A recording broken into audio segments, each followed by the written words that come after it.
4:31. మరియు యెహోవా ఇశ్రాయేలును చూడవచ్చి తమ బాధను కనిపెట్టిన మాట జనులు విని తల వంచుకొని నమస్కారము చేసిరి. ప్రార్థన చేస్తాం. ప్రేమగల పరలోకపు తండ్రి, మహాపరిశుద్ధుడు అయిన దేవా, యేసుక్రీస్తు వారి అతి శ్రేష్ఠ నామములో నీ పాసంలోకి వస్తున్నాం. దయగల ప్రభా, ప్రేమగల పరలోకపు తండ్రి, మీ పరిశుద్ధ పాసంలో మమ్మల్ని తగ్గించుకుంటున్నాను, నన్ను నేను తగ్గించుకుంటున్నాను తండ్రి. పాడుకోవడానికి అనుగ్రహించిన పాటలను బట్టి స్తోత్రాలు. మరొకసారి నాయన, వాటి యొక్క ప్రేరేపణలో మేము ముందుకెళ్తుండగా మీరు మాకు సహాయం చేయండి. ప్రేమగల తండ్రి, నీ దాసుని శిలువ చెంత మరుగుపరచండి. గాలి చేసి నింపబడిన పాత్రగా వాడుకోండి. నీ రక్త ప్రోక్షణ కింద ఉంచండి, మరుగుపరచండి. ప్రభా 29 యెషయా 16 నిర్గమ 4:12 ప్రకారంగా సహాయం చేయండి. 24:40 లూకాసు ప్రకారం సహాయం చేయండి. 87:10 కీర్తన ప్రకారం సహాయం చేయండి. నీ కృపలో మమ్మల్ని బలపరిచి భద్రపరచండి. స్తోత్రం చెల్లిస్తున్నాం, స్తుతిస్తున్నాం. ప్రభా, మరొకసారి మీరే సహాయం చేసి దాసును బలపరచమని, మీ వాక్యంను మాకు విరిచి పంచిపెట్టమని, మమ్మల్ని తృప్తిపరిచి మిమ్మల్ని ఆరాధించడానికి సిద్ధపరచమని ప్రభువైన యేసుక్రీస్తు వారి నామంలో నాయన ఉచ్చారణ దయచేయండి, ఆత్మాభిషేకం ఉంచండి. మీరే సహాయం చేయండి. యేసు ప్రభు వారి నామంలో ప్రార్థిస్తున్నాను తండ్రి, ఆమేన్. మనము చదువుకున్న లేఖన భాగంలో ఇశ్రాయేలు యొక్క మొర, లేకపోతే ఇశ్రాయేలును దేవుడు చూడవచ్చాడని తెలిసినప్పుడు వారు తల వంచుకొని దేవుణ్ణి ఆరాధించిన వారుగా ఉన్నారు. గత వారంలో మనం లేయా యొక్క ఆరాధనను మనం చూస్తూ వచ్చాం. ఈ వారంలో మన పితరుల యొక్క ఆరాధనను కొంత గమనించి ఒక ముఖ్యమైన పితరుని యొక్క ఆరాధన దగ్గరికి మనం వెళ్తాం. ఆదికాండము 12వ అధ్యాయంలో దేవుడు ఆ అబ్రహామును పిలిచిన తర్వాత ఆయన మొట్టమొదటి చేసిన పని ఏంటంటే, చూడండి 7వ వచనం, 12వ అధ్యాయము 7వ వచనం. కాదు 12వ అధ్యాయము ఆదికాండం. యెహోవా అబ్రహాముకు ప్రత్యక్షమై నీ సంతానానికి దేశం ఇస్తుందని చెప్పగా అతడు తనకు ప్రత్యక్షమైన యెహోవాకు ఒక బలిపీఠమును కట్టెను. కాబట్టి ఈ విధంగా చూసుకుంటా ఉంటే మరలా బేతేలుకు తూర్పునకు హాయికి మధ్య గుడారం వేసి అక్కడ యెహోవాకు బలిపీఠము కట్టి యెహోవా నామమున, అంటే ప్రార్థన అంటే స్తుతి ఆరాధన అని కూడా మనం దాన్ని లెక్కలో వేసుకోవచ్చు. ఇదే అబ్రహాం గారు 18వ అధ్యాయంకి వచ్చేటప్పటికి వృద్ధాప్యంలో ఉన్నాడు, ఇంకా కొంచెం వయసు పెరిగిన వాడుగా ఉన్నాడు. ఆయన ఏం చేస్తున్నాడు చూడండి. మొదటి నుంచి చదువుతా ఉంటే 18 ఆదికాండం 1వ వచనం నుంచి. ఆదికాండము 18వ అధ్యాయం 1వ వచనము. మరియు మమ్రే దగ్గర ఉన్న సింధూర వనములో అబ్రహాం ఎండవేళ గుడారపు ద్వారం ముందుకు వచ్చినప్పుడు యెహోవా అతనికి కనపడెను. చూచినప్పుడు 3 మనుషులు అతనితో నిలబడి ఉండిరి. అతడు వాని చూచి గుడారపు వాకిటి నుండి వాని ఎదుర్కొంటకు పరిగెత్తి నేల మట్టుకు వంగి, చాలండి. అబ్రహాము వృద్ధుడయ్యాడు, దాదాపుగా 80 సంవత్సరాల పైనే ఉన్నట్టు అటు ఇటుగా. ఆ సమయంలో కూడా ఆయన పరిగెత్తుకొని వచ్చి ఎదుర్కొంటకు పరిగెత్తి నేల మట్టుకు వంగి యెహోవా అతనికి కనబడిన మాట మనం తీసుకుంటున్నాం. కాబట్టి దేవుడు కనబడినప్పుడు మానవుడు ఆటోమేటిక్గా చేసే కార్యం ఏంటంటే తన హృదయపూర్వకమైన స్తుతి ఆరాధనను తనకు ఎంత తగ్గింపులో చేయగలిగితే అంత తగ్గింపులో చేయడానికి ప్రయత్నం చేస్తాడు. కారణం ఏంటంటే దేవుడు మనల్ని సృష్టించాడు, ఆయన మన సృష్టికర్త. మనకు తెలియకుండానే ఆయన చేతి పని ఉన్నాం కాబట్టి ఆయన కనిపించినప్పుడు మనము ఆటోమేటిక్గానే మనము ఆయనని మరి ఆరాధించడము, ఆయన ఘనపరచడము, ఆయన స్తుతించడము, ఆయన యొక్క ప్రేమను స్మరించడమో లేకపోతే కొనియాటమో చేస్తూ ఉంటాం. ఆ యొక్క సందర్భమే అబ్రహాము. అయితే అబ్రహాము వృద్ధాప్యంలో దేవుణ్ణి ఆరాధించేవాడుగా ఉన్నాడు. ఆ తర్వాత 22వ అధ్యాయంలో తన కుమారుని కూడా తీసుకుని వెళ్ళి నేను ఆరాధించి వస్తాను అని అంటాడు. మనం చూడక్కర్లేదు ఆదికాండం 22వ అధ్యాయంలో. పిల్లారా, మనము అబ్రహాం జీవితంలో నేర్చుకునే విషయం ఏమిటంటే ఆయన వృద్ధాప్యంలో కూడా ఏమాత్రము దేవుడు తనకు ప్రత్యక్షమైనప్పుడు తాను ఏమాత్రము ఆలస్యం చేయక ముందు చేసిన పని ఏమిటంటే నేల మట్టుకు వంగి ప్రభువా అని పిలిచాడు. ఈ యొక్క అనుభవం ఏంటంటే ఎందుకు ఈ విధంగా చేయగలిగాడంటే తనతో మాట్లాడిన దేవుడు సజీవుడని తను గుర్తెరిగినాడు. తనతో మాట్లాడిన వాడు వాగ్దానం ఇచ్చి నెరవేర్చేవాడని గుర్తెరిగినాడు. ఆయనకి ఏడంతల ఆశీర్వాదము మరి మాట్లాడిన దేవుడుగా ఉన్నాడు. అందుకనే తాను చెప్పిన మాట విన్న అబ్రహాము ని దర్శించడానికి మరలా వచ్చాడు. 2వ వచనం నుంచి 12వ అధ్యాయంలో ఆది కాండములో 2, 3, 4, 5 వచనాల్లో 3 వచనాల్లో ఆయనకున్న ఆశీర్వాదాలన్నీ కూడా దేవుడు అబ్రహాముతో వాగ్దానం చేసిన వాడుగా ఉన్నాడు. అందుకనే అబ్రహాము బయలుదేరిన వాడుగా ఉన్నాడు. బయలుదేరి ఆయా ప్రాంతాలకు వెళ్ళినప్పుడు బలిపీఠం కడుతున్నాడు, ఆరాధిస్తున్నాడు. తన జీవితంలో తన దగ్గరికి వచ్చిన ప్రభువును యెహోవా అతనికి కనబడెను. వెంటనే ప్రభువా అన్నాడు నేలమట్టు వంగి. ఇది ఆయన జీవితంలో చేసిన ఆరాధన.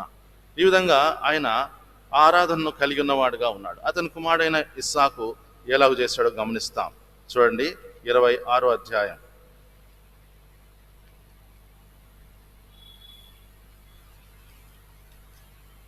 ఆది కాండము 26వ అధ్యాయం.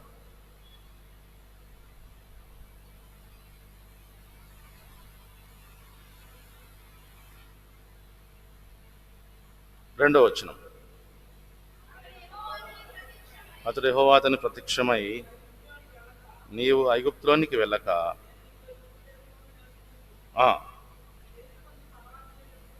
నీ దేశమందు పరవాసి అయి ఉండుము. చాలండి. తర్వాత 23వ వచనం. ఇదే అధ్యాయము ఆది కాండం 26. బెర్షెబాకు వెళ్ళెను, ప్రత్యక్షమై అబ్రహాము దేవుడను, నేను తోడై ఉన్నాను కనుక భయపడకుము నా దాసు.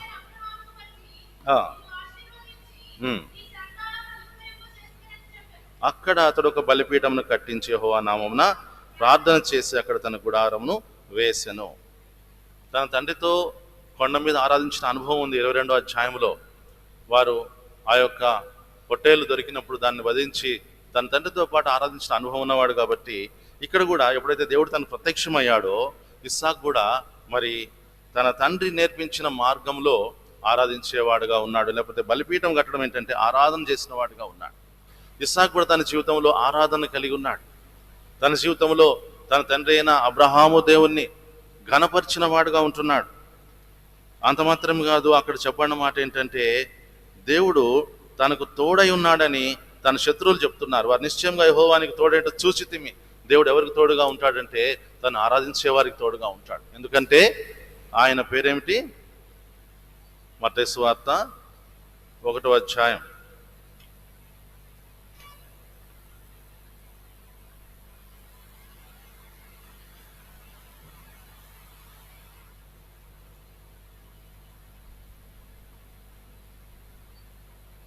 దేవుడు తన ప్రజలకు తోడు అన్నమాట చదవండి.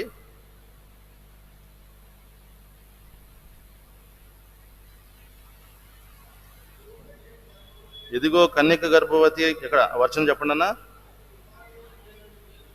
22వ వచనం, 21 నుంచి ఉంది. ఆమె ఒక కుమారుని కన్ను అని చెప్పిన తర్వాత ఇదిగో 22వ వచనం మత్తయి సువార్త 1:22. ఇదిగో కన్యక గర్భవతి కుమారుని కన్ను, ఆయనకి ఇమ్మాలి అని పేరు పెట్టుదురు అని ప్రభు తన ప్రవక్త పలికిన మాట నెరవేరిదని జరిగింది. ఇమ్మాలి అనే పేరు నాకు భాషాంతరమున దేవుడు మనకు తోడని అర్థము. దేవుడు తోడుగా ఉన్నాడు ఇస్సాకు, అందుకనే బలిపీఠం కట్టగలిగినాడు. దేవుడు తన తండ్రికి తోడై ఉన్న దేవుడు, తన తండ్రిని ఆరాధించిన దేవుడు, తనకు తోడై ఉండ చూచిన వాడుగా ఇస్సాకు 22వ అధ్యాయంలో ఆ దేవుని స్వరం విన్నవాడుగా ఉన్నాడు. ఆది కాండంలో తనను బలిర్పించడానికి అబ్రహాం తను తీసుకెళ్ళినప్పుడు ఆ దేవుణ్ణి ఇస్సాకు ఆరాధించడానికి ఏమాత్రము కూడా వెనుక తీయలేదు. అదేవిధంగా యాకోబు యొక్క ఆరాధన కొంచెం విపరీతంగా ఉంది, వెరైటీగా ఉంది. చూడండి 33వ అధ్యాయము, ఆది కాండము 33వ అధ్యాయం 35వ అధ్యాయం. దేవుడు యాకోబుతో నీవు లేచి బేతేలుకు వెళ్ళి అక్కడ నివసించి నీ సోదరుని యోషేవతో నీ పారిపోయిన కనుమని దేవునికి అక్కడ బలిపీఠము కట్టుమని చెప్పగా. కాబట్టి 7వ వచనం 35వ అధ్యాయము ఆది కాండం. అతడు తన సహోదరుని పారిపోయి దేవుడు అక్కడ అతను ప్రత్యక్షమైన అక్కడ బలిపీఠమును కట్టి ఆ చోటికి ఎల్ బేతేలను పేరు పెట్టిరి. యాకోబు కూడా తన జీవితంలో కొన్ని పరిస్థితులు గుండా వెళ్తూ బలిపీఠమును కట్టి దేవుడు తను ప్రత్యక్షమైనప్పుడు ఆరాధన చేసిన వాడుగా ఉన్నాడు. దీనికంటే ముందుగా 33వ అధ్యాయంలో చూడండి ఏం చేస్తున్నాడు యాకోబు. 3వ వచనం. ఆదికాండము 33:3. తాను వారి ముందర వెళ్ళొచ్చు తన సహోదరిని సమీపించే వరకు 7 మార్లు నేలకు సాగిలపడెను. చాలమ్మా, 7 మార్లు సాగిలపడిన యాకోబు దేవునికి బలిపీఠం కట్టి సాగిలపడ్డాడు. కానీ ఇక్కడ తన అన్న ఎదుట కూడా సాగిలపడ్డాడు. కారణం ఏంటంటే ఎక్కడ చంపేస్తాడో అనే భయముతో. కొన్నిసార్లు మన జీవితంలో ఎందుకు సాగిలపడతాం మనకు అర్థం కాదు.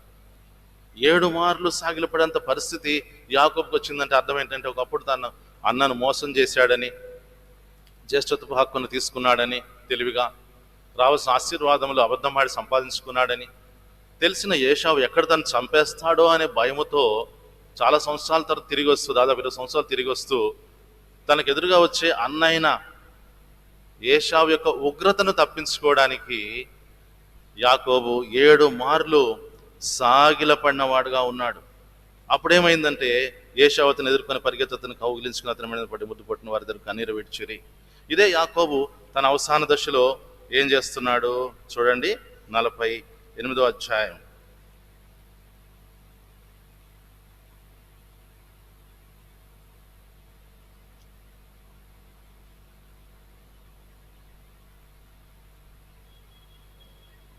ఆ 33 చదవండి. 49:33. చాలించి మూర్చుకొని చేర్చబడెను. అంతకుముందు రాయబడిన మాట ఏమిటంటే యాకోబు మరి తాను కాళ్ళు ముడుచుకొని చనిపోయినట్టుగా ఉంది. కానీ 47వ అధ్యాయంలో 31వ వచనము, ఆదికాండం 47:31. అందుకతడు అతడు నాతో ప్రమాణము చేయమన్నప్పుడు చేసెను. అప్పుడు ఇశ్రాయేలు తన మంచపు తలాపి మీద వంగి దేవునికి నమస్కారము చేశాను. తనిక నెమ్మదిగా తన మరణానికి వెళ్ళాలి అన్నప్పుడు తన కుమారుడు యోసేపుకి చెప్పాడు, ఐగుప్తులో పాతి పెట్టొద్దయ్యా, నన్ను ఆ అబ్రహాము గారు కొన్న ఆ యొక్క మక్పేలా గుహలోనే నన్ను పాతిపెట్టు. అక్కడే మరి మా పితరులైన అబ్రహాము, ఆయన భార్య అయిన షారా, మా తండ్రిని ఇస్సాకు, రెబ్కా పాతి పెట్టబడ్డారు. లేని కూడా నేను అక్కడే పాతి పెట్టాను. కాబట్టి నన్ను అప్పుడు వెంటనే యాకోబు జీవితంలో మరొకసారి దేవుణ్ణి తాను ఎక్కడైతే పాతి పెట్టబడతాను అని చెప్పిన విషయాన్ని యోసేపు ధృవీకరించినప్పుడు, అలాగే నాన్న నేను అదే చేస్తాను అని ప్రమాణం చేసినప్పుడు ఇశ్రాయేలు తన మంచపు తలాపి మీద వంగి దేవునికి నమస్కారం చేశాను. అబ్రహాము సాగిలపడి నేలమట్టుకు వంగి ప్రభువుని ఆరాధించాడు.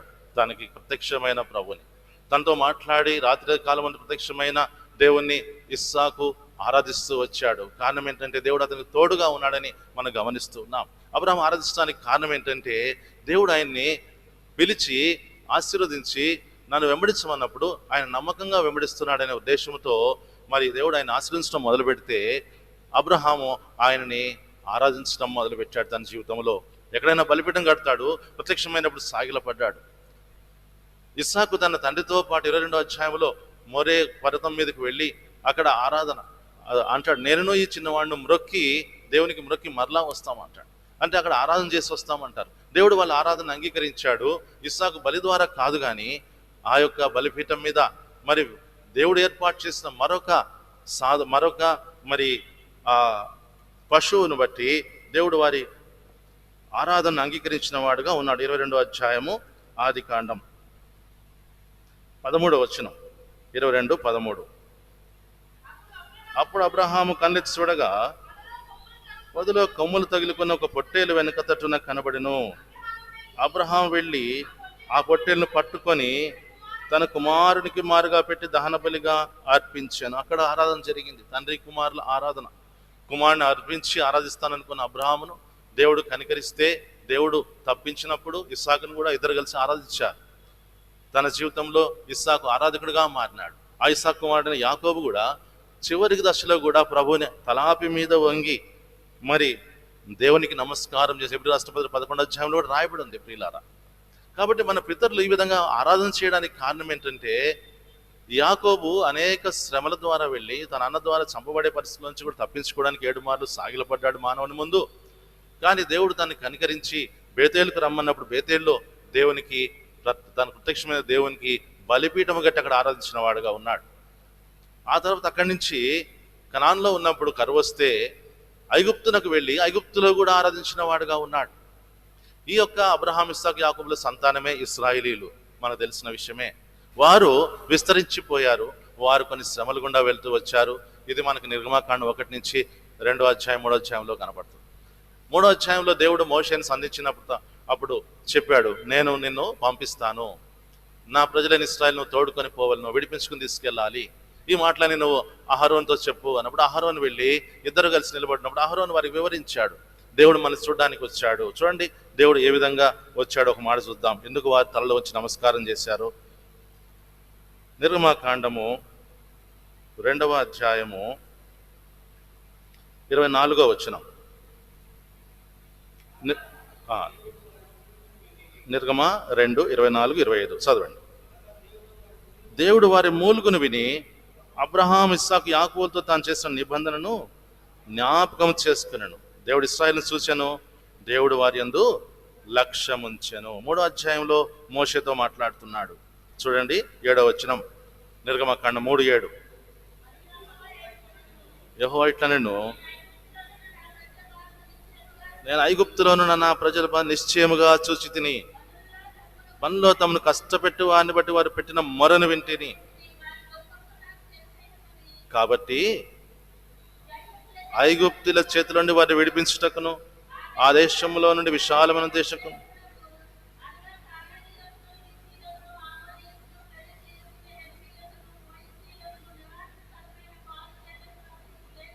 పాలు తేనెలు ప్రవహించే దేశమునకు వారి నడిపించుటకు దిగి వచ్చి ఉన్నాను. దేవాది దేవుడు అబ్రహాం ప్రత్యక్షమైన వాడు, ఇస్సాకుతో మాట్లాడిన వాడు, యాకోబును నడిపించిన వాడు నేరుగా ప్రత్యక్షమై దిగి వచ్చేసాడు. ఇప్పుడు మోషేతో మాట్లాడుతున్నాడు, దిగి వచ్చి పొదనడుపులోంచి ఏమంటున్నాడు, నేను దిగొచ్చాను మోషే, నా ప్రజల బాధను నేను విన్నాను, నిశ్చయంగా వారి మొరను విన్నాను, నిశ్చయంగా వారి బాధను నేను చూచాను. వినే దేవుడు, చూసే దేవుడు అని గత వారం చూస్తూ వచ్చాం. ఇప్పుడు దిగి వచ్చిన దేవుడిని మనం చూస్తున్నాం. తాను దిగి వచ్చేసి మోషేతో మాట్లాడుతున్నాడు, నేను వారిని మంచి దేశంలోకి నడిపిస్తాను. ఈ మాటలన్నీ చెప్పిన తర్వాత 4వ అధ్యాయం మరలా అంతా చెప్పిన తర్వాత మరి ఇద్దరు కలుసుకున్నారు. 29వ వచనం చదవండి. 4వ అధ్యాయము నిర్గమాకాండము, ఒక్క నిమిషం అక్క, నిర్గమాకాండము 4:29. తర్వాత మోషే అహరోన్లు వెళ్ళి పోగు చేసి వివరించి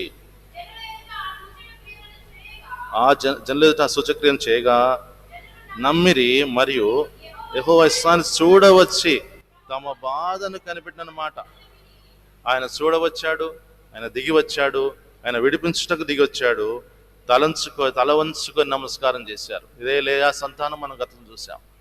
సగం మంది ఉన్నారు ఇందులో. వీళ్ళందరూ కూడా దేవుణ్ణి ఆరాధించిన వారుగా ఉన్నారు. నమస్కారం చేయడం అంటే they worshipped, they give thanks.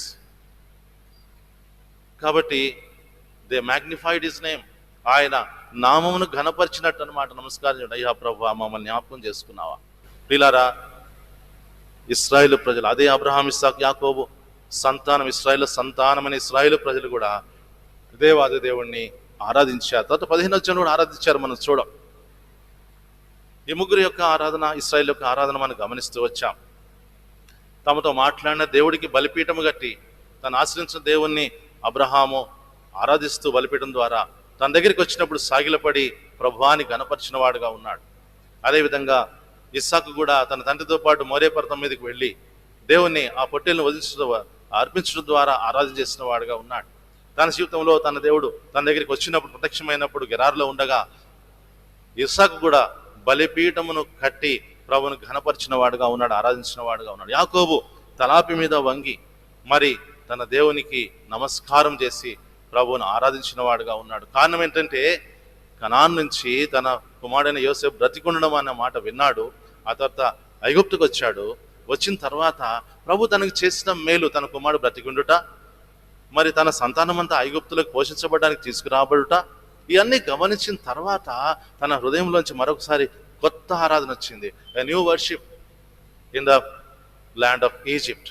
ఐగుప్తులో ఆరాధించే భాగ్యం దేవుడు ఎట్లా ఇచ్చాడంటే, ఆయనని అన్ని పరిస్థితుల్లోంచి తీసుకుని వచ్చి యోసేపు దగ్గరికి తీసుకొచ్చినప్పుడు, యోసేపు దగ్గర ఉన్నప్పుడు, యోసేపు మాట్లాడినప్పుడు యాకోబు ఆరాధించాడు. ఆ యోసేపు ఎవరో కాదు, మన ప్రభువైన యేసుక్రీస్తు వారే. ప్రియులారా, ఈరోజు మనం ఆరాధించడానికి కారణభూతులు ఎవరంటే మన ప్రభువైన యేసుక్రీస్తు వారే. ఆయన ఏం చెప్పాడంటే, నేను మరలా వచ్చి మేము నా వద్దకు తీసుకుని వెళ్ళడానికి స్థలం సిద్ధపరుస్తాను, మరలా వస్తాను. యోహాను సువార్త 3వ అధ్యాయంలో 14వ అధ్యాయం మొదటి చెప్తూ వచ్చాడు. ఏం చెప్పాడు? నేను మరలా వచ్చి నాతో పాటు ఉండడానికి మిమ్మల్ని తీసుకెళ్తాను. యోసేపు అన్నాడు, నేను నిన్ను పాతి పెడతాను అనగానే యాకోబు ఆరాధన చేశాడు. కానీ యేసుప్రభు వారు మనకిచ్చిన ఆరాధనలో మరి గొప్ప నిరీక్షణ ఏంటో చదవండి. 14వ అధ్యాయము యోహాను సువార్త మొదటి వచనం నుంచి. కలవరపడనీయకుడి, దేవుని యందు విశ్వాసం ఉంచుతున్నారు, నా యందున విశ్వాసం ఉంచుడి. నా తండ్రి ఇంట అనేక నివాసములు ఉన్నవి, ఆ సిద్ధపరచ వెళ్తున్నాను. నేను మీకు వెళ్ళి స్థలం సిద్ధపరిచిన ఎడల నేనుండు స్థలములో మీరును ఉండులాగున మరలా వచ్చి నా యుద్ధంటకు మిమ్మల్ని తీసుకొని పోవుదును. నేను వెళుచున్న స్థలమునకు మార్గం మీకు తెలియదని చెప్పాను. అక్కడ కింద చాలండి, చాలు. అప్పుడు తోమ అడిగినప్పుడు అన్నాడు, నేనే మార్గము సత్యమును జీవమును అన్నాడు.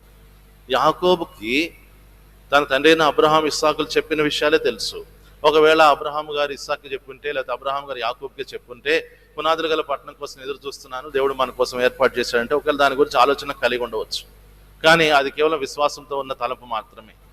కానీ మనకి ఎటువంటి తలంపు ఉందంటే, మనకి దేవుడిచ్చిన అద్భుతమైన వాక్యం ఏముందంటే, మన కొరకు పరలోకం సిద్ధపరచబడుతుంది, ఈ లోకం విడవగానే మనం అక్కడికి వెళ్ళిపోతాము, మనం తీసుకెళ్లేది ప్రభువారే. ఎలాగ వెళ్తామంటే ఆయనే మార్గం కాబట్టి ఆయన నమ్ముకుంటే మనం అక్కడికి వెళ్తాం. ఈ నిరీక్షణ మనకు అనుగ్రహించాడు. కాబట్టి మనం కూడా ఆయన ఆత్మతో సత్యముతో ఆరాధించిన బద్దులమై ఉంటున్నాం. కారణం ఏంటంటే మన నిరీక్షణ ఇచ్చాడు. యాకోబుతో యోసేపు అన్నాడు, నేను పాతి పెడతానని కానీ సంతోషపడ్డాడు. నా పితరులు ఉండే సమాధిలో పాతి పెడితే చాలు అన్నాడు. అది చాలు, అది నాకు ఇష్టమైన స్థలము, అక్కడ నా పితరులు అక్కడి నుంచే పరమునకు వెళ్ళారు, నేను కూడా అక్కడి నుంచే వెళ్తాను అనే ఒక చిన్న తలంపు కావచ్చు. కాబట్టి ప్రియులారా, ఇక్కడ మనం గమనిస్తున్న మాట ఏంటంటే, మన పితరులు చేసిన ఆరాధన గమనిస్తున్నాం. ఇంకా చాలా మంది ఉన్నారు. ఒక వ్యక్తిని మనము క్లుప్తంగా చూసుకుందాం. దానికంటే ముందుగా యెహోషువ గ్రంథము 5వ అధ్యాయం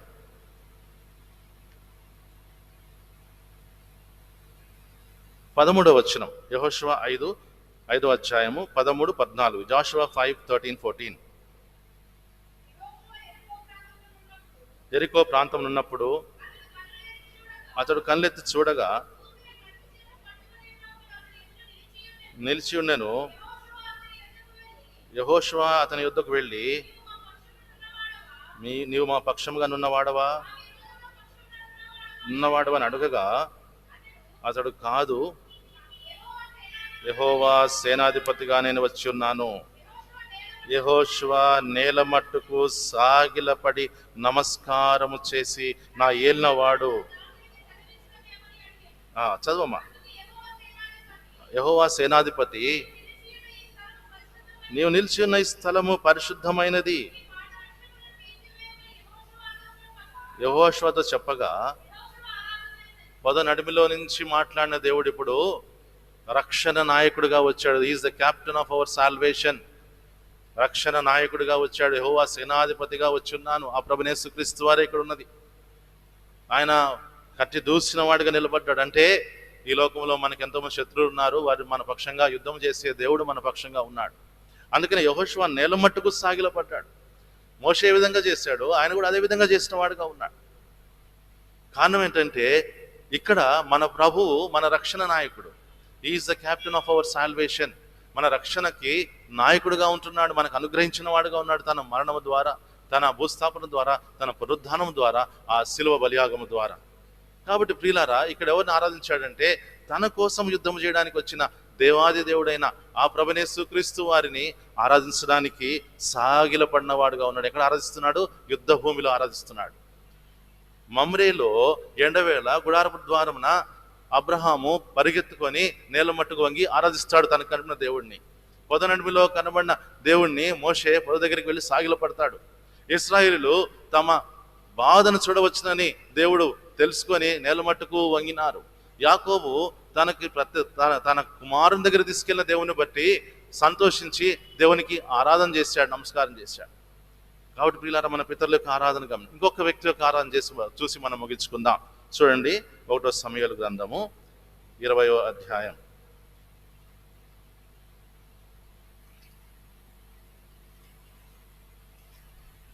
1 సమూయేలు 20వ అధ్యాయము.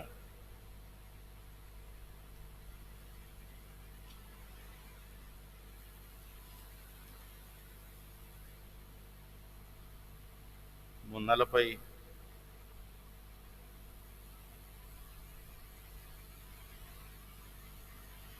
41వ వచనం. అంతటా 20 వాడు వెళ్ళిపోయిన వెంటనే దావీదు దక్షిణపు దిక్కు నుండి బయటికి వచ్చి 3 మార్లు సాష్టాంగ నమస్కారం చేసిన తర్వాత వారు ఒకరినొకరు ముద్దు పెట్టుకొని ఏడ్చుచుండిరి. ఈలాగుండగా దావీదు మరింత బిగ్గరగా ఏడ్చెను. దీనికోసం ఒక వాక్యాన్ని జ్ఞాపకం చేసుకుందాం. ద్వితీయోపదేశ కాండము 19వ అధ్యాయము 9వ వచనం, 10వ అధ్యాయము 19వ వచనం. ద్వితీయోపదేశ కాండము 10వ అధ్యాయం 19వ వచనం.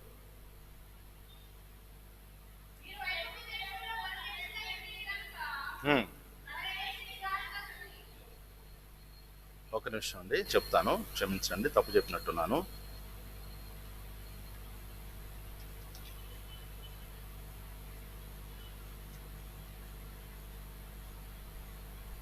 తొమ్మిదవ అధ్యాయము 19వ వచనం. ద్వితీయోపదేశ కాండమే 9:19. ఏలయనగా మిమ్ము నశింపచేయవలని కోపపడిన యెహోవా కోపోద్రేకమును చూచి భయపడితిని. చాలు చాలు చాలు. ఎవరికైనా వినబడిన వాళ్ళకి ద్వితీయోపదేశ కాండము 9వ అధ్యాయము 19వ వచనం చదివాం. 9:19 డ్యూట్రానమీ. మోషే ఎన్నోసార్లు దేవుని సన్నిధిలోకి వెళ్ళొచ్చిన వాడు, 40 రాత్రులు 40 దినాలు ఉన్నానని చెప్తూ ఉన్నాడు. ఇక్కడ ఒక మాట మాట్లాడుతున్నాడు. మిమ్ము నశింపచేయవలని కోపడిన యెహోవా కోపోద్రేకమును చూచి భయపడితిని. మోషే కూడా దేవుని కోపాన్ని ఒకసారి చూసి భయపడ్డాడంటే దీని గురించి మనం ఆలోచించాలి. ఎటువంటి కోపం ఇది? ఎంత భయంకరమైన కోపం ఇది! ఎన్నోసార్లు దేవుని సన్నిధిలో మోషే వెళ్ళి నిలబడ్డాడు, అప్పుడు భయపడలేదు. కానీ ఒక సందర్భంలో మాత్రము ఇశ్రాయేలీయులను నశింప చేయడం కోసము దేవునికి వచ్చిన కోపాన్ని చూసి మోషే సైతము భయపడ్డాడంటే ఆ కోపం యొక్క ప్రభావం ఎంత, ఆ కోపం యొక్క తీవ్రత ఎంత మనం ఆలోచించాలి. దేవునికి కోపం వచ్చింది, ఆ యొక్క ప్రభువుకు దేవుడైన యెహోవాకు కోపం వచ్చింది.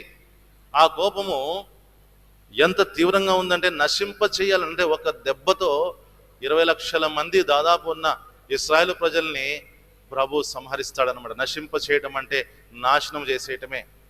ఎంత బాధాకరమైన మాట ఇది, ఎంత వేదనకరమైన మాట ఇది. ఎవరినైతే గద్దరెక్కల మీద మోసుకొని వచ్చానని చెప్పాడో, ఎవరి కోసమైతే ఎర్ర సముద్రం పాయలుగా చేశాడో, ఎవరి కోసము 10 తెగుళ్ళు ఐగుప్తు మీద తీసుకొచ్చాడో, ఎవరి కోసము జ్యేష్ఠులను ఐగుప్తు దేశం చంపివేశాడో, ఎవరి కోసము మన్నాను ఆ బండలోంచి నీళ్ళనిచ్చాడో ఆ ప్రజల మీద కోపం వచ్చిందంట దేవాది దేవునికి. ఆ కోపం చూసి మోషే సైతము భయపడిపోయాడంట. ప్రియులారా, దేవుని కోపము భయంకరమైనది, జీవముల దేవుని చేతిలో పడ్డ భయంకరము.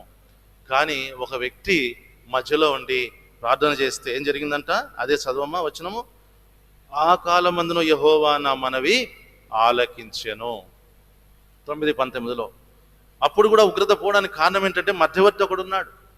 ఆ మధ్యవర్తిని బట్టి ఆ ఉగ్రత పోయింది. ఇక్కడ దావీదు 3 సార్లు నేల మట్టుకు వంగి ఏడ్చే అంత భయంకరమైన పరిస్థితి ఏమిటో మనం గమనిస్తే చూడండి. 30వ వచనము 1 సమూయేలు 20వ అధ్యాయం. 1 సమూయేలు 20వ అధ్యాయము 30వ వచనం.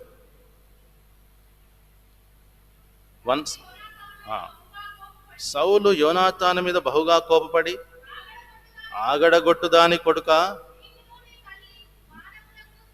సిగ్గు కలిగినట్లుగా కాదా, భూమి మీద బ్రతుకున్నంత కాలము నీకైనను రాజ్యమునకైనను స్థిరత కలదు కదా. కాబట్టి ఆ, అతను నా దగ్గరికి రప్పించుము, నిజముగా అతడు మరణంను కరువుడని చెప్పాను. చాలు. సౌలు తన కుమారుడైన యోనాతానును తిడుతున్నాడు, తిట్టి ఆఖరి చెప్తున్నాడు దావీదు చావాల్సిందే. సౌలుకి ఎంత కోపం ఉందో చూడండి. ఇంకా చాలా సందర్భాలు ఉన్నాయి సౌలు కోపం వచ్చింది. విషపు చూచానని రాయబడి ఉంది. తర్వాత మరి ఎంతో కోపముతో ఇక్కడ మాట్లాడుతున్నాడు. యెషయా కుమారుడు భూమి మీద బ్రతికినంత కాలం నీకని రాజ్యం స్థిరత కలగదు, కాబట్టి నువ్వు కావాల్సిన రాజు రా యోనాతాను, నేను రాజుని. దావీదు మీద సంపూర్ణమైన ఆగ్రహం కలిగి ఉన్నాడు సౌలు. కారణం ఏంటంటే ఎక్కడ తన కుమారుడికి బదులుగా రాజు అయిపోతాడని భయం. ఈ భయంతో దావీదు ఏ తప్పు చేయలేదు మనకు తెలుసు. దావీదు ఏ తప్పు కూడా చేయలేదు. ఊరికినే అతని మీద పగబట్టి ఈర్ష్యతోటు ఏం చేస్తున్నాడంటే చంపాలని ఎదురు చూస్తూ ఉన్నాడు. తండ్రి స్థానంలో సౌలు, కుమారుని స్థానంలో యోనాతాను, అమాయకమైన నిరపరాధిగా దావీదు. సౌలు యొక్క ఉగ్రత దావీదు మీద పట్టడం ఎవరు ఇష్టపడరు ఈ సందర్భంలో. కానీ సౌలు యొక్క ఉగ్రత అంతా కూడా దావీదు మీద కుమ్మరించడానికి సిద్ధంగా ఉన్నాడు. మధ్యలో వచ్చింది ఎవరంటే కుమారుడైన యోనాతాను. ఎఫెసు రాసిన పత్రిక 2వ అధ్యాయము 1వ వచనం నుంచి,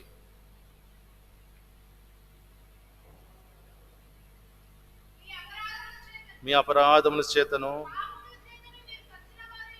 చచ్చిన వారై ఉండగా ఆయన మిమ్మల్ని క్రీస్తుతో కూడా బ్రతికించెను. మీరు వాటిని చేయొచ్చు వాయుమండల సంబంధమైన అధిపతిని, అనగా అవిధేయులైన వారిని ఇప్పుడు ప్రేరేపించు శక్తికి అధిపతిని అనుసరించి ఈ ప్రపంచ ధర్మము చొప్పున మునుపు నడుచుకొంటిరి. వారితో కలిసి మనమందరమును శరీరం చుట్టూ మనసు యొక్క కోరికలు నెరవేర్చుకొనుచు అనుసరించి మును ప్రవర్తించుచు కడమ వారి వలనే స్వభావ సిద్ధముగా దైవోగ్రతకు పాత్రులమై ఉంటిమి. చాలమ్మా, దేవుని ఉగ్రత మన మీద ఎందుకుందంటే మన పాపములను బట్టి, మన శరీరేచ్ఛలను బట్టి, మునుపు నడిచిన ప్రపంచ ధర్మము చొప్పున నడిచిన కారణాన్ని బట్టి మనము దేవుని ఉగ్రతకు పాత్రులమై ఉన్నాం. దావీదు అటువంటి తప్పు చేయలేదే. దావీదు సౌలుకు ఇష్టడుగా ఉండి అల్లుడు. ఇప్పుడు ఆయన అల్లుడుగా ఉన్న వాని మీద కోపం ఎందుకు? కారణం ఏంటంటే సౌలు అతని మీద పగబట్టాడు. అతడు తనకంటే సుబుద్ధి కలిగి నడుచుకుంటున్నాడు, మంచిగా ఉంటున్నాడని అసూయ చేత అతను చంపాలనుకున్నాడు. ఇప్పుడు రాజు యొక్క ఉగ్రత, తండ్రి యొక్క ఉగ్రత అంతా కూడా ఒక సామాన్యుడైన దావీదు, అల్లుడి రూపంలో ఉన్న దావీదు మీదకి వచ్చింది. తప్పించిన వారెవరంటే యోనాతాను. ప్రియులారా, మన తండ్రి అయిన దేవుని యొక్క ఉగ్రతను గురించి మోషే మాట్లాడుతూ వచ్చాడు 9:19లో. నేను భయపడ్డాను ఆయన ఉగ్రతను బట్టి. ఆ ఉగ్రత ఏంటంటే 2వ అధ్యాయం అపోస్తలుడైన పౌలు ఎఫెసు రాష్ట్రంలో రాస్తున్నాడు. దైవోగ్రతకు స్వభావ సిద్ధంగా మన పాత్రలమేంటి? మన పాపములను బట్టి, అప్పుడు ఇశ్రాయేలు చేసిన దోషములను బట్టి, వారు తిరుగుబాటు, సణుగుట ఇవన్నీ చేసిన దాన్ని బట్టి వారు ఉగ్రతకు పాత్రులయ్యారు. మనమేమో స్వభావ సిద్ధంగానే పాత్రులమైన మనలో ఉన్న పాపమే మనల్ని దేవుని ఉగ్రతకు పాత్రలుగా మార్చింది. ఎవరు విడిపించాలా? ఇప్పుడు చదువు, మా తర్వాత వచ్చినాం. పాత్రులమై ఉంటివి అన్న తర్వాత చదువు 2వ అధ్యాయం ఎఫెసు రాసిన పత్రిక. అయితే దేవుడు కరుణా సంపన్నుడై సైతము తన మహాప్రేమ చేత క్రీస్తుతో కూడా బ్రతికించెను. ఈరోజు మనం వచ్చింది అందుకనే. క్రీస్తు ఇది మీ సొంత శక్తి కాదు, ఇది దేవుని కృపయే. విశ్వాసం చేత. ఎవరంటే అక్కడ యోనాతానును బట్టి దావీదు తప్పించబడ్డాడు. సౌలు వినలేదు. యోనాతాను తెలివిగా ఒక పిల్లవాడిని ఉపయోగించుకొని బాణాల అవతలకి వేసేదంతా పెద్ద చరిత్ర అక్కడ మనం చూడం. కానీ యోనాతాను దావీదును సౌలు చేతిలో పడకుండా తప్పించాడు. తండ్రి అయిన దేవుని స్థానంలో సౌలును అనుకున్నాం, కానీ సౌలుకి ఉగ్రత రావడము అన్యాయం. యోనాతాను యేసుప్రభు వారి వలె మన కొరకు ప్రాణం పెట్టలేదు, కానీ ఒక దావీదును రక్షించడం కోసము తాను ప్రయాసపడి ముందుకు వెళ్ళి మరి జ్ఞానయుక్తంగా తెలివితో పొలంలోకి తీసుకొచ్చి మా తండ్రి నిన్ను చంపుతాడని చెప్పినప్పుడు దావీదు వచ్చి సాగిలపడి తన స్నేహితుడిని ముద్దు పెట్టుకొని ఎంతగానో ఆయన కృతజ్ఞత చెల్లిస్తూ ఉన్నాడు. ఏమని? నన్ను నీ తండ్రి యొక్క ఉగ్రతను తప్పించినందుకు.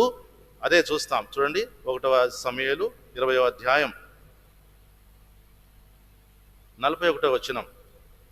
వారు వెళ్ళిపోయిన వెంటనే దావీదు దక్షిణ దిక్కు నుండి బయటికి వచ్చి 3 మార్లు సాష్టాంగ నమస్కారం చేసిన తర్వాత వారు ఒకరు ముద్దు పెట్టుకొని ఏడ్చుండ్రి.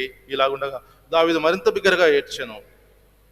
అంతటా యోనాతాను, యెహోవా నీకు నాకు మధ్య, నీ సంతతి నా సంతతి మధ్యను ఎన్నటి నీ సాక్షిగా నుండును గాక అన్నప్పుడు వారు ఒక ప్రమాణం చేసుకున్నారు. దావీదు లేచి వెళ్ళిపోయాను, యోనాతాను పట్టణంనకు తిరిగి వచ్చాను. దావీదేమో అన్యాయము నొందిన వాడిగా అక్కడ ఉన్నాడు. మనమైతే న్యాయముగా స్వభావ సిద్ధమైన ఉగ్రతకు పాత్రులమై ఉంటిమి. దేవుని ఉగ్రతకి మన మీద పడ్డానికి సిద్ధంగా ఉన్నప్పుడు తన కుమారుడు మనకు బదులుగా మనకి దేవునికి మధ్యలోకి వచ్చి ఆ శిక్ష అంతా అనుభవించాడు. తన కుమారుని బట్టి మనల్ని ఆ యొక్క చచ్చిన స్థితిలో నుంచి మనం తిరిగి లేపాడు. దావీదు కూడా సౌలు చేతిలో చావడానికి సిద్ధంగా ఉన్నప్పుడు యోనాతాను వచ్చి ఆ మరణం నుండి తప్పించాడు.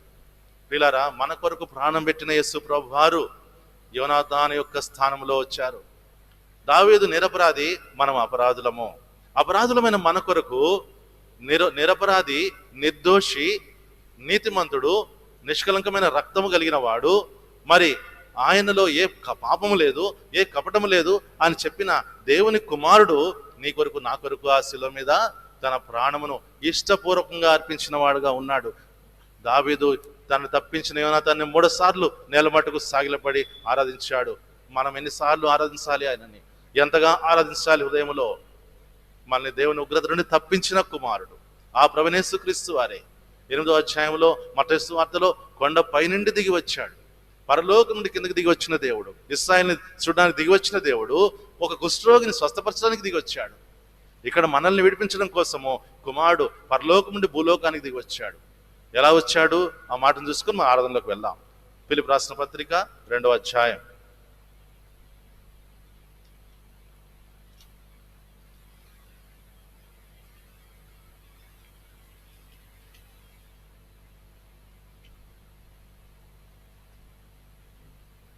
చదవండి. క్రీస్తుయేసునకు కలిగిన మనసు మనమును కలిగి ఉన్న మనం ఆర్థించాలని 5వ వచనం అనుకుంటాను. క్రీస్తుయేసునకు కలిగిన మనసు మీరును కలిగి ఉండుడి, దేవుని స్వరూపమును కలిగిన వాడై ఉండి దేవునితో సమానముగా ఉంట విడిచిపెట్టకూడని భాగ్యం ఎంచుకోలేదు గాని మనుషుల పోలికగా పుట్టి దాసుని స్వరూపం ధరించుకొని తన్ను తానే రిక్తునిగా చేసుకుని మరియు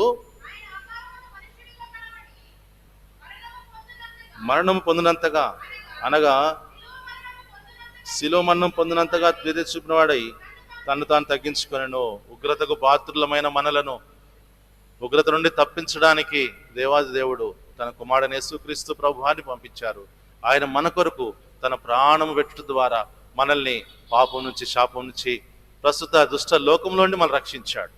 ఆ దినమున యోనాతాను తన తండ్రిని సౌలు యొక్క ఉగ్రత నుండి తప్పించింది కేవలం దావీదును మాత్రమే. కానీ అదే దావీదు సంతానంలో వచ్చిన యూదాగోత్రపు సింహం అని పాడుకున్నాం. అబ్రహాము కుమారుడు దావీదు కుమారుడైన యేసుక్రీస్తు వంశావళి. ఆ దావీదు కుమారుడైన యేసుక్రీస్తు ప్రభువారు ఆ దావీదు కుమారుడుగానే మరి ఇమ్మానుయేలుగా మనకు తోడుగా వచ్చాడు. ఎందుకు వచ్చాడయ్యా అంటే తన ప్రజలను వారి పాపమును విడిపించడానికి. మన పాపములో దేవుని ఉగ్రతకు పాత్రలుగా ఉంటేమే, కానీ ఆ ఉగ్రతను తాను శిలువ మీద భరించి ఆ ఉగ్రత నుండి మనల్ని తప్పించాడు. ఇప్పుడు యోనాతానేమో ఒక సామాన్యమైన మంచి వ్యక్తి, తన స్నేహితుడైన దావీదును తప్పించాడు తన తండ్రి ఉగ్రత నుంచి. మన ప్రభువైన యేసుక్రీస్తు వారు దాసుని రూపము ధరించుకొని అక్కడ రాజకుమారుడు తనతో పాటు ఒక యోధుడైన దావీదును తప్పించాడు. ఇక్కడ దేవుని కుమారుడు, రాజులకు రాజు, ప్రభులకు ప్రభువు, కనీసం సైనికులుగా ఉండడానికి కూడా అర్హత లేని మనల్ని, ఆ ఇశ్రాయేలు ప్రజల వలె మనం ప్రత్యేకంగా ఉండని మనలని, ఇశ్రాయేలు ప్రజలైన ప్రత్యేకమైన వారు, వారికి వాగ్దాన నిబంధనలు ఉన్నాయి. అటువంటి వారం కూడా కాదు. మనం పరదేశులమని ఇదే 2వ అధ్యాయంలో రాయబడి ఉంది. మనము దూరస్థులమని, మనము మరి చాలా మరి వారికి సమీపస్థలం కానే కాదని రాయబడి ఉంది. మనము మరి ఎక్కడున్న వారమో మనలాంటి వారి కొరకు దేవాది దేవుడు ప్రభువైన యేసుక్రీస్తు వారు తన ప్రాణమును శిలువలో అర్పించాడు. క్రీస్తు రక్తము ద్వారా మనం ఇప్పుడు సమీపస్థులమైన 2:12 ఎఫెసు రాసిన పత్రికలో ఉంది. ప్రియ సోదర సోదరి, అబ్రహాం గారు ఆరాధన చేశారు, ఇస్సాక్ గారు ఆరాధించారు, యాకోబు గారు ఆరాధించారు, ఇశ్రాయేలు ఆరాధించారు. తనకు కనబడిన రక్షణ నాయకుడైన యేసు ప్రభువాన్ని యెహోషువ ఆరాధించినాడు చెప్పులు విప్పి. ఆ తర్వాత దావీదు తను తప్పించిన యోనాతానుకు సాగిలపడి కృతజ్ఞత తెలియజేశాడు. కానీ ఈ దినమున యోనాతాను కంటే గొప్పవాడు మన ప్రభువైన యేసుక్రీస్తు వారు. ఉగ్రతకు పాత్రులమైన మనలను విడిపించడం కోసం దాసుని స్వరూపం ధరించుకున్నాడు. రిక్తునిగా తాను తగ్గించుకొని శిలువ మరణం పొందినంతగా తగ్గించుకున్నాడు. ఎవరు మన ఆరాధనకు పాత్రులు? వారి ఆరాధనలు ఎంతటివి, మన ఆరాధన ఎంత ఉన్నతమైనది. మన కొరకు వధింపబడిన గొర్రెపిల్ల, మన కొరకు ప్రాణం పెట్టిన యేసు ప్రభువారు. ఆ దినమున ప్రభు దిగి వచ్చాడు. కానీ ఈరోజు దిగి వచ్చిన దేవుడు, కృపాసక్తి సంపూర్ణుడుగా మన మధ్యకు వచ్చిన దేవుడు మన కొరకు తన ప్రాణాన్ని అర్పించాడు. ఆ శిలువలో బయలైనాడు, నన్ను విడిపించాడు. 4వ అధ్యాయము యేసు ప్రభువారు చెప్పిన మాట అందరం కలిసి చదువుకొని ఆరాధనలోకి వెళ్దాం. యోహాను సువార్త 4వ అధ్యాయము 23-24 వచనాలు.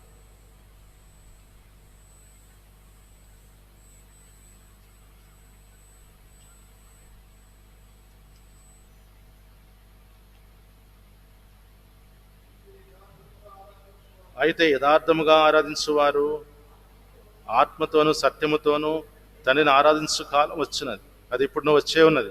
తన్ను ఆరాధించువారు అట్టివారే కావాలని తండ్రి కోరుచున్నాడు. దేవుడు ఆత్మ గనుక ఆయన ఆరాధించువారు ఆత్మతోనూ సత్యముతోనూ ఆరాధింపవలెనని యేసు ప్రభువారు స్వయంగా చెప్పిన మాటలు. ఇప్పుడు ఆయన కుమారుడైన యేసుక్రీస్తు ప్రభువారి నామములో మన దేవుని మనము ఆరాధించడానికి దేవుడు మనకు సహాయం చేయనుగాక. తన వాక్యం దీవించి అందరం లేచి నిలబడతాం, ఒక పాట పాడుకుంటాం.